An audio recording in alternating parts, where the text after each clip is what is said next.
Right. So, we were discussing with regard to object oriented analysis and design the relationship of classes. In particular, we have said that there are three types of relationships amongst classes, particularly the association, aggregation and generalization. Now, out of this we have discussed the first property, that is the association, right. Now, let us move over and try to see what is known as the aggregation relationship. Now, the aggregation relationship is a special case of association indicating a whole part relationship.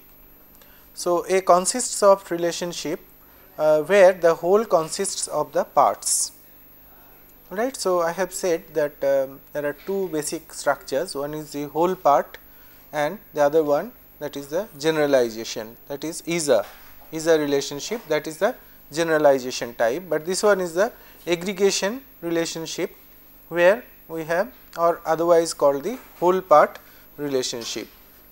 Again, the aggregation associations are basically three types: normal aggregation, shared aggregation and the composite aggregation.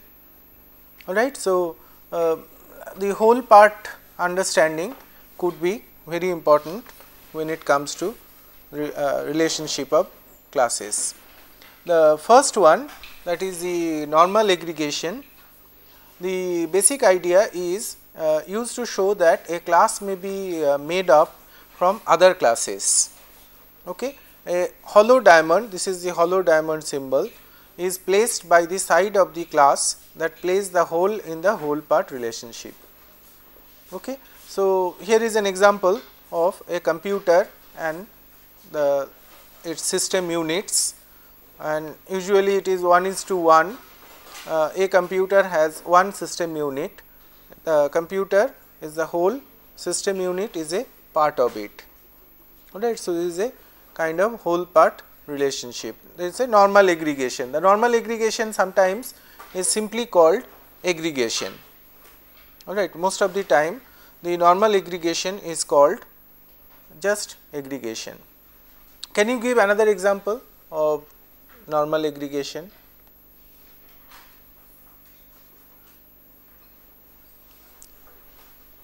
Another example of a whole part relationship where we have the part and a whole. Any record from a database? No, do not talk about record of a database per se, because we may not define them as a class,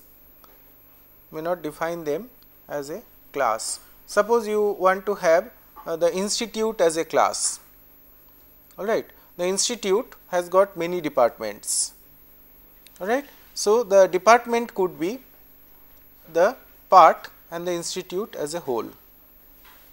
Okay, you have to think in that line that both should be ultimately class. Okay. So, that could be another example. A department is a constituent of the institute. So, department and institute both will be part of a normal aggregation. The other type, that is known as the shared aggregation, is it occurs when the part may be a part in any of the instances of a whole. Alright. Something like say multiplicity of the whole being depicted by something other than 1. See, usually the whole is something like it is like the department is part of the institute, or the system unit is part of the computer. Alright. So, you can think of the multiplicity of the whole is 1, is it not? The ultimately the whole consists of the parts are basically maybe multiple, but the whole should be 1, that is the idea. But suppose there are some tutors who are the part of not just one institutions, but many institutions, right. So, it is like some professional tutors who are actually participating in a number of institutes, alright. So, it is not just an institute and a teacher per se, but because the teachers are usually part of a given institute. In this case, the tutor, the concept of tutor here is that the tutor will be not only part of one institute, but could be part of another institute as well. Alright. So, institution as a class may have a number of objects, institute 1, institute 2, institute 3, and a given tutor may be part of not only just institute 1, but also may be institute 2 or institute 3. In that sense, it is called a shared aggregation. The difference could be seen in the multiplicity 1 is to star for the institute as well. Is it clear? That is known as the shared aggregation. The next one is called the composite aggregation, right. The composite aggregation is something like this, that you see when we talk about the tutor or the institute or the department and the institute or the system unit and the computer, even if you the computer class is destroyed, system unit may still be there, is it not? Even if you do not have any record in the institute, you can as well have the department details. The department class may still exist, but sometimes what happens, the whole and the part has got a very strong relationship. Say this example, suppose you have defined an window, the window has got a menu and a scroll bar. Alright. So, any window that you bring up in computer usually consists of a menu and a scroll bar, by which you can scroll from one choice to the other. Now, what happens if by any chance you delete the window is not there anymore, then the menu of the scroll bar will also be destroyed along with it, right. So, relationship is rather strong in the sense that destruction of the whole will also destroy the menu as well as the scroll bar both. So, it is a strong relationship, right. It is a strong relationship in that sense, alright. So, whenever you have this kind of strong ownership or relationship, you have what is known as a composite aggregation. So, whatever it may be, the aggregation is a whole part relationship and is an important concept of relationship between classes. Let us move over which is much more important to us and used very much in any object oriented modeling and analysis, that is known as generalization. So, usually whenever we have already seen the concept of generalization in the ISA relationship while we have discussed the DBMS, like an employee could be a pilot or employee could be a crew, right. The employee has got certain details, fields, classifications, but pilot will inherit all of them. Not only that, it may have certain other special properties. What are those special properties? The pilot can fly a plane, the crew will be serving people while they are in the plane, right. So, whereas another employee may be a clerk may not be having these properties, alright. So, a generalization, the basic idea is that you have a class, the superclass, so called superclass, that is the general. That means, here in the example I gave, the employee is like a superclass and the pilot as well as the crew will be the called derived class or so called subclass. So, the generalization relationship exists between a more general class, that is the superclass, and a more specific class, that is the derived class or so called subclass. The subclass, see, we are using the word inheritance for the first time. What will happen? The subclass will inherit the data and behavior of the superclass, but it must contain extra information to define it. Okay. We will give an example to understand what is meant by that. And unlike aggregation, here we are depicting it by placing a triangle by, so there is a diamond symbol and there is a triangle symbol. In this case, we use the triangle symbol, not the diamond symbol, by placing a triangle by the superclass in the relationship. generalization promotes reuse as the basic data and functionality are defined in the superclass. So, what is happening? The major properties of the employee are already given in the employee class. So, when you define pilot, you need not keep on giving the same details like employee has got a name, address, salary, like show employee, which will show all the details of the employee. You will simply inherit all those facilities which are already available for the employee. So, you can concentrate only the fly part. Okay. So, that is the advantage. Generalization promotes reuse as the basic data and functionality are defined in the superclass itself. The attributes, operations and all associations of the superclass are inherited by the derived class. Is it okay? So, all the basically the subclasses own whatever is there in the superclass, as if there is a part of that. So, here is an example of a generalization. The example basically shows the between the clock and a stopwatch. See, this example is something like this, that clock has got let us say 3 attributes, that is the hour, minute and second, all right.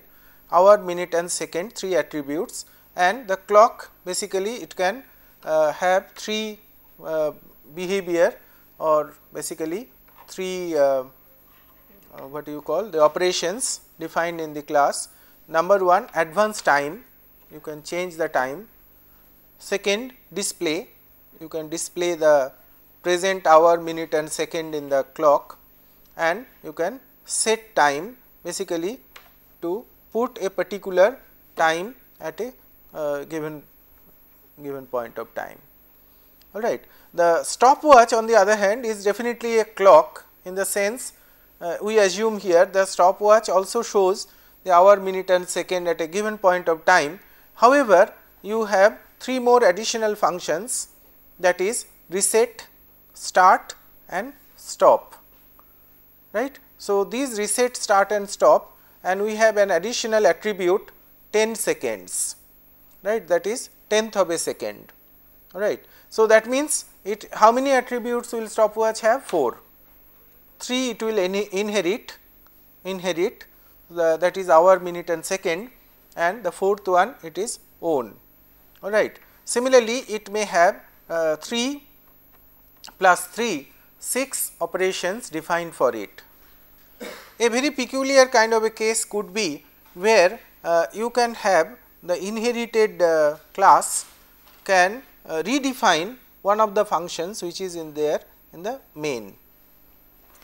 It may so happen maybe, suppose if you define for all basically rectangular type of objects, maybe a square, a rectangle, a parallelogram, those kind of general structures, generally the area is given by height into width, all right. So, if you want to put the area as a superclass function, so what will happen? The superclass of the you know the what you call the shapes, the rectangular type of shapes will calculate with the basis of height into width, which may be true for inherited class like square, rectangle, rhombus, parallelogram, for each one of them. But assume we are thinking of a particular rectangle which is having the edges as chamfered, right. I have given this example earlier, let me just redraw this.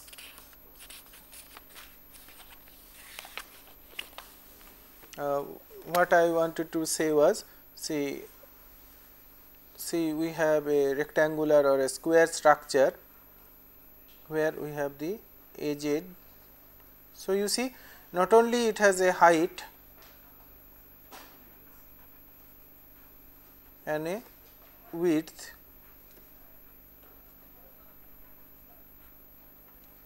but also it has giving a small radius. So, you see these in a small portion, you know, this is the radius and this is the thing. So, this much area will be cut off, alright. So, this much area will be cut off and the area calculation will be slightly more involved, it will be slightly less in fact, the area of this shape will be slightly less. Okay. So, basically what you have to do in this situation, you have to redefine the area function once again.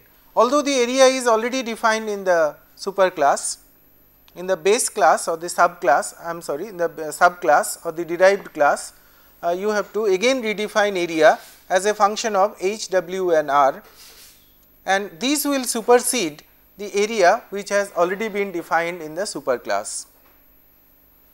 Alright. So, this is an advantage in fact, because it may not be all the time possible to have you know, the generalizations to be perfectly alright, generalizations to be perfectly alright. Say otherwise you have to put this chamfered object to another hierarchy, we cannot put it there, because for most of them the area is having a simple formula, but this one the area formula is slightly revisited. So, we can do it by a simple calculation. Is it clear? Right.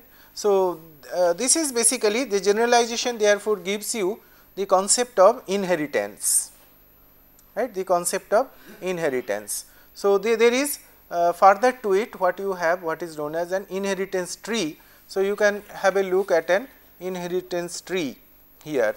See, user could be a staff or a student. Look at the diamond, the triangle. The triangle is facing up towards the superclass. Alright. The staff could as well be tutor and an administrator, right, a tutor and an administrator. The student could be undergraduate, postgraduate. So, you can have number of inheritances, and what will happen? The user will have certain properties that will be inherited by staff as well as student. The tutor will inherit the properties of the staff, and administrator similarly undergraduate and postgraduate will inherit the properties of the student. Alright. Now, what is then multiple inheritance?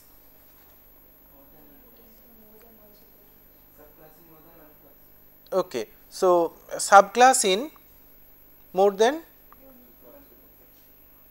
so no, basically when the inheritance is from more than one superclass, then we call it a multiple inheritance.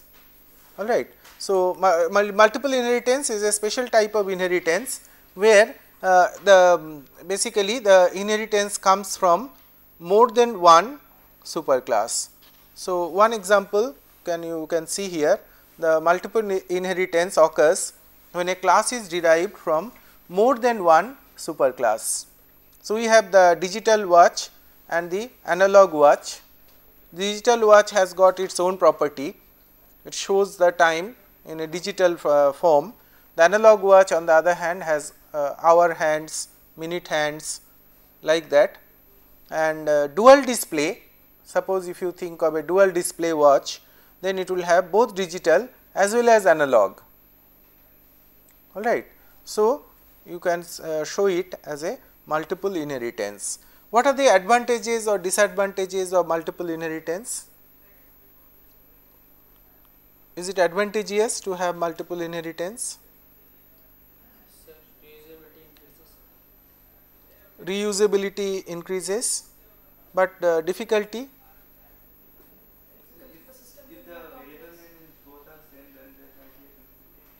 Right. So, there could be ambiguity. Suppose the digital watch uses an attribute and analog watch also uses the same attribute. So, which one will it will be inherited by the dual display? You have to specifically look at that. See, one big advantage of so called encapsulation is that once you have defined a class, you need not worry about the how this definition of a particular class comes in the definition of another class. So, you have two classes, the definition of one class should have nothing to do with the definition of another class. So, it is a true encapsulation, you can independently do it, you can give it to a module developer and let him design that class independently without bothering about another class. But in this case it is not happening, because how you define this and how you define this will ultimately come into play while you are defining dual display. Alright. Because of these kind of difficulties, multiple inheritance is not preferred or is not available in Java language, whereas C++ defines multiple inheritance. You can have multiple inheritance in so called your C++, whereas not possible in Java. Now, let us go to another very important concept, that is known as the abstract classes. See, here is an example of an abstract class. We have the shape operator, the shape class, and there could be two classes, rectangle and circle. Okay. The rectangle has got a height and width, and it has a calculate area, and similarly the circle has a radius and can have its calculate area. Okay. Now, the point is, see, the practicality of having a rectangle and a circle, define them as separate circles, all that thing is fine. But think of, suppose you are basically developing a software for drawing, alright. So, essentially what will you have? You will have basically a drawing icons, different icons are available. Using those icons you can draw probably rectangle, circle, parallelogram, etc., different shapes you can basically draw. But how about let us say a simple thing like an area calculation? Will you give a separate area calculation tab or a button for every such shape? Try to see, it could be mind blowing. There could be 30, 40, 50 kind of shapes, and if you have to put an area button for each one of them, it will be difficult. A better idea would be to give a single button, single area button, but to give it you have to have a superclass. But what will be that superclass called, and what is its basic existence? You see, it may not be possible, because then it will be, it cannot be defined on its own. For example, shape. What is a shape basically? A shape could be any of these, and any of these is already defined in the subclasses. Alright. So, in that sense we can get out of this situation by defining a so called abstract class. But the problem of the abstract class is, the abstract class, see, the shape class with operation calculate area, that cannot be defined or implemented in that class. If you define calculate area as width into height like I gave, but the example I gave there, that was for a very specific kind of classes like square, rectangle, rhombus, parallelogram. I did not include things like circle, alright, or other kind of shapes, toroids, those sort of shapes where it is not just width into height. Something even simple like a triangle can also have half into width into height, it is a different, alright. So, the shape per se, it is an abstract class, it is defined purely to take advantage of the situation, basically of what is known as polymorphism, right. The basic idea of polymorphism is that the implementation, since it is different for both classes, it can only be known at the runtime, alright. So, whenever the implementation can be possible, only at the runtime. See, this calculate area button, which is the part of the shape, which is a single button, when you press that calculate area button, which calculation or which calculate area function will it use? will it take for rectangle or circle or triangle or square or what? That will depend on a given pointer which has been set at that time and pointing to the rectangle, circle or the other. Alright. So, this is called what is known as dynamic binding. Alright. So, essentially the idea of polymorphism is where we have so called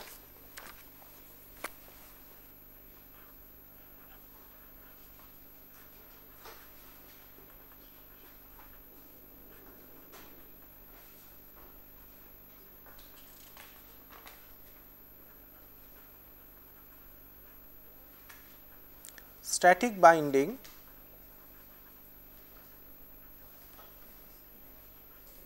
and the dynamic binding.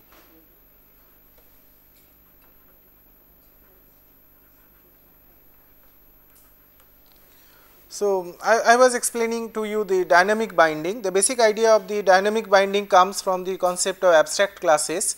The abstract class like shape, basically the calculate area function, whenever it is called, essentially it determines of which calculate area will it take from the different subclasses or derived classes at the runtime, depending on a pointer arithmetic.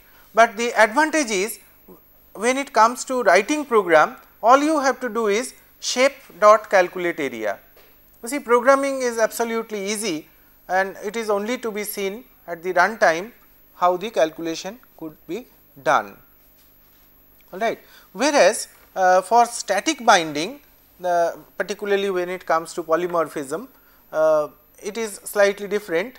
It is at the not at the runtime, but usually static binding is implemented with the help of what is known as operator overloading.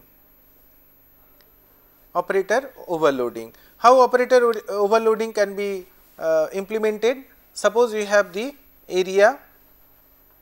So, when you give only the h and w, this function could be different from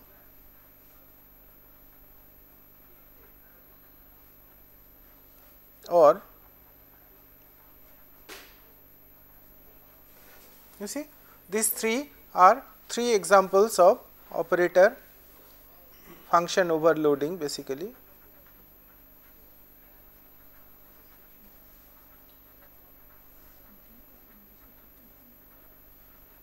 Any question?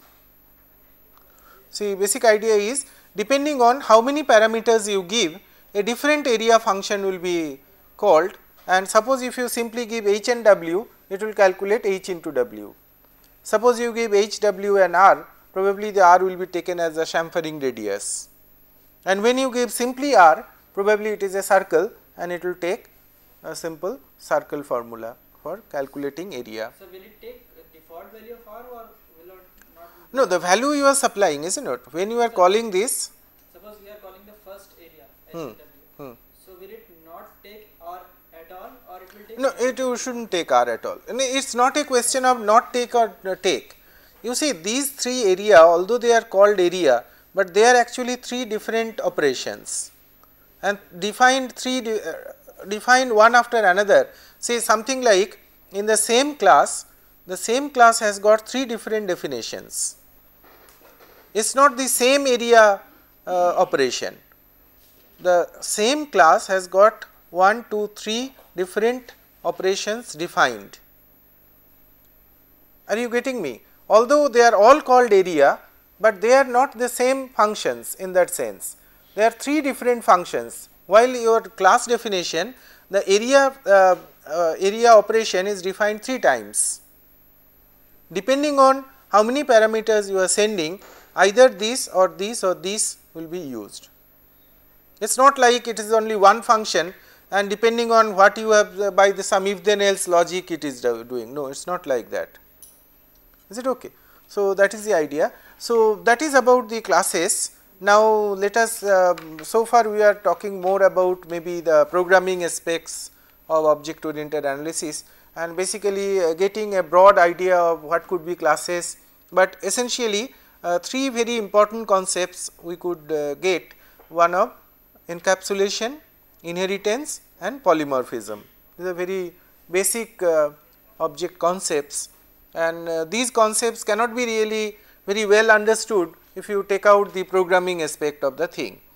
But you must remember our course is more of analysis and design rather than programming. So, with a broad understanding of what is the object orientation, what is a class, what could be the associations of the class, let us go back to the modeling aspect of object oriented analysis, and let us start right at the beginning. That means, suppose you have a business situation, then how you actually begin? We basically begin the object oriented analysis by what is known as use case analysis, right. So, the use case analysis, one of the very primary thing about use case analysis is what is known as the use case diagrams, right. The use case diagrams basically they describe a system from an external usage viewpoint. See, when you are drawing an use case diagram, essentially what you are doing is how the user looks at it. Do not compare use case diagrams with let us say the data flow diagrams. The data flow diagrams is again a developer's point of view, right. It is a developer's point of view. The processes which you are defining in a data flow diagram in the structured system analysis and design, essentially those processes are from a developer's point of view, how he would like those processes to be implemented, because we have seen later on the processes themselves become structure charts later on. But from an in that sense the use case diagrams do not help much when it comes to design, right. Basically one can say the use case diagrams basically help in putting the requirement analysis or the functional requirements in perspective. So, whenever you are having the requirement analysis done and those requirements you want to put it in perspective, one of the very basic tool is the use cases. You see, do not get confused by use cases and use case diagrams. The use case actually is the elliptical shape here basically, which has to be discussed in further. Suppose we have a given use case, suppose an actor could be a student and a use case could be register for courses. Register for courses. A very good example you can find in object oriented analysis and design books, for example by Larman, there is a book. In that book he has given in great detail the post, the example of a post. The post is actually point of sale terminal, right, is a point of sale terminal. What is a point of sale terminal? Is basically a terminal where a sales clerk is sitting, and whenever the customer comes with a list of items, then the the sales clerk will note the items, right, and he will give a receipt, and he will accept pay.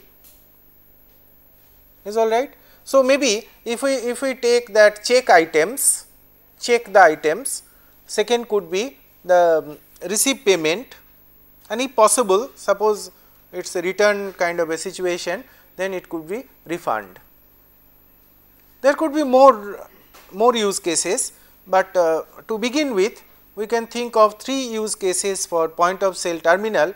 One is the check items, the second could be the receive payment, third could be your refund. How we have defined or obtained these use cases?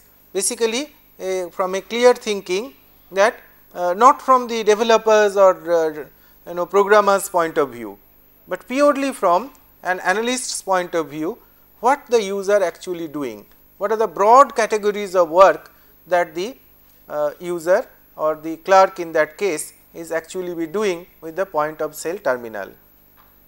But sometimes we can get swayed and we may say that switching on the terminal, then then opening the screen, then entering the password, all right, bringing the system up. We like these, we can list so many use cases, but that is not right.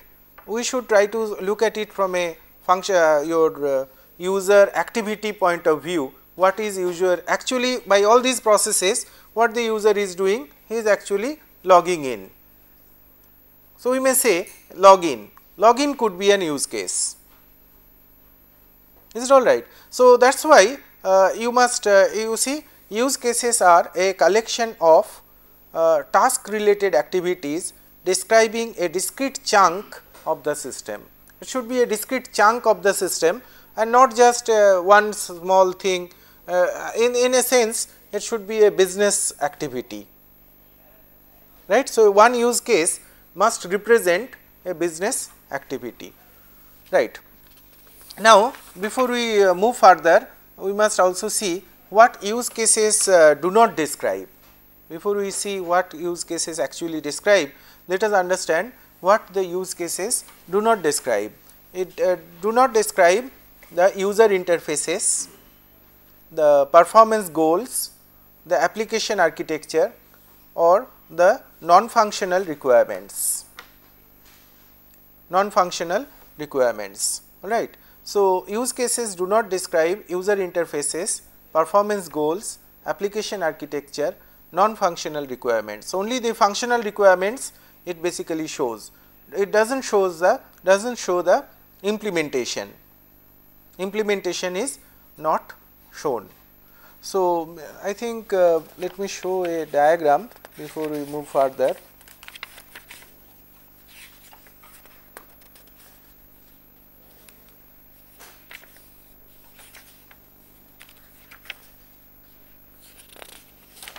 You see, this is what I was talking about a post system, the point of sale terminal, an use case diagram. We have the booking clerk, and on the other hand we have the customer, which is shown by the stickman symbol, the stickman symbol for booking clerk and the customer.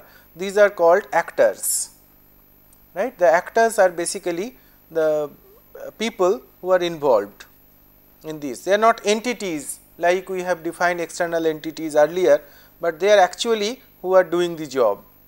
And whenever there is a connection, for example, when you are logging in, the customer has nothing to do with it. So, it is only the booking clerk who is involved in logging in. The checkout on the other hand, is something for both booking clerk and the customer, both are involved, whereas the refund we have again booking clerk and customer both involved. All right. So, this is a very simple example of an use case diagram, and one can see that we have identified 3 broad use cases, and out of these 3 broad use cases we have put it inside a rectangle. This is basically the system, and this system in which the use cases are implemented, that is the post terminal, point of sale terminal. So, we will come back to these examples later. Let us try to understand further what the use cases are basically. You see, it does not end here. Simply drawing an use case diagram, basically what the diagram is going to say. Diagram will only say who are the actors and what is the your use case, that is all. So, that is the only thing that it tells, but it does not end there. What you must add in a use case is description of the use case, right. It must be described in detail. So, what kind of descriptions?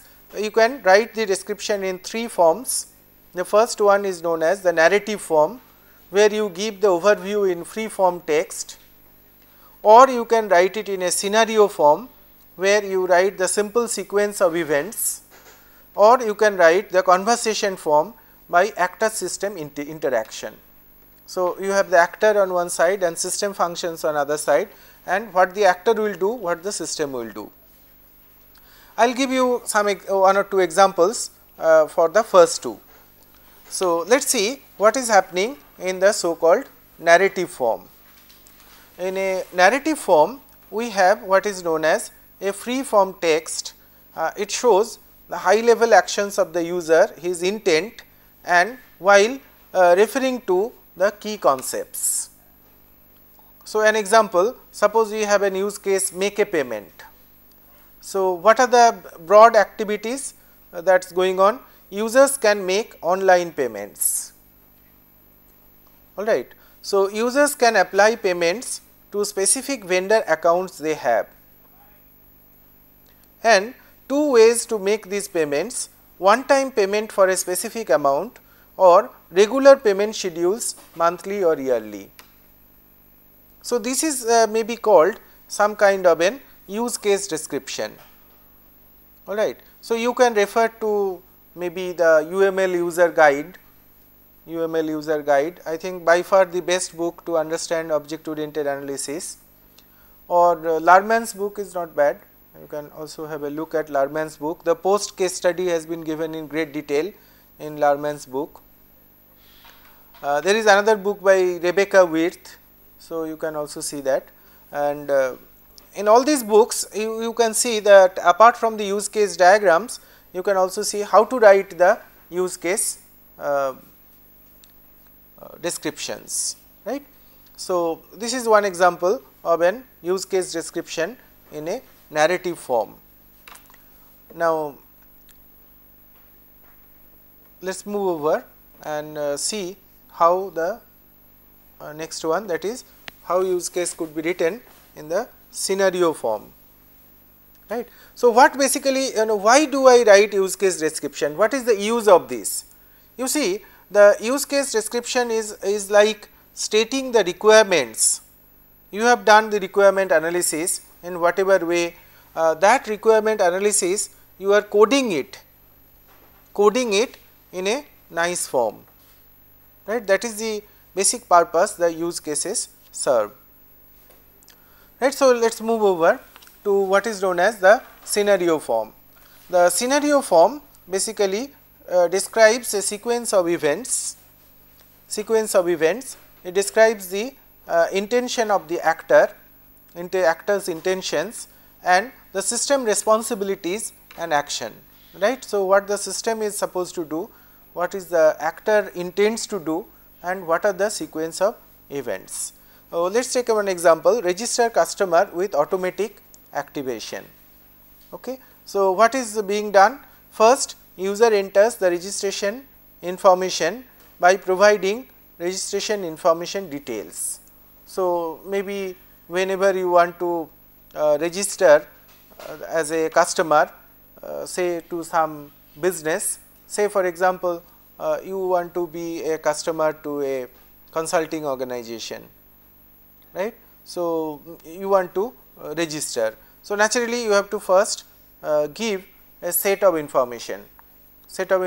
May be your name, address, in what purpose you want to have this particular facility, maybe a confirmatory password, right. So, all these information you have to enter, then system would check the password and system would validate the fields particularly and verifies the login ID and the password, right. So, system, you see the system also has got certain things to do, then system will verify the customer activation information, whether the information is true, right. So, maybe some cross referencing thing will be given, and from the cross referencing you can do this. Then system creates and activates customer online account, and the system displays the registration notification, that means such and such customer has been registered. So, basically you see what are these. Suppose you have simply drawn a register customer with automatic activation. This is like an use case. What are the, who are the actors? Who are the actors? Yes, customer and the system. You see, the actor need not be a person all the time. The actor can as well be a interface, right, or a system per se. See, any entity which has something to do with it. Our next slide is on actors, we will discuss that. So, that is the simple diagram that you might have drawn. You have drawn an use case, register customer with automatic activation, one actor as customer, another actor as system, and they have both to do something with this use case. That is our very simple use case diagram. So here the actor itself is also performing the actions, I mean the required actions. See user or the so called customer is entering all these information. So, it is all right, but system is also doing things. System is checking the password, system is validating the fields, verifying password. So, system has got lot of action to do.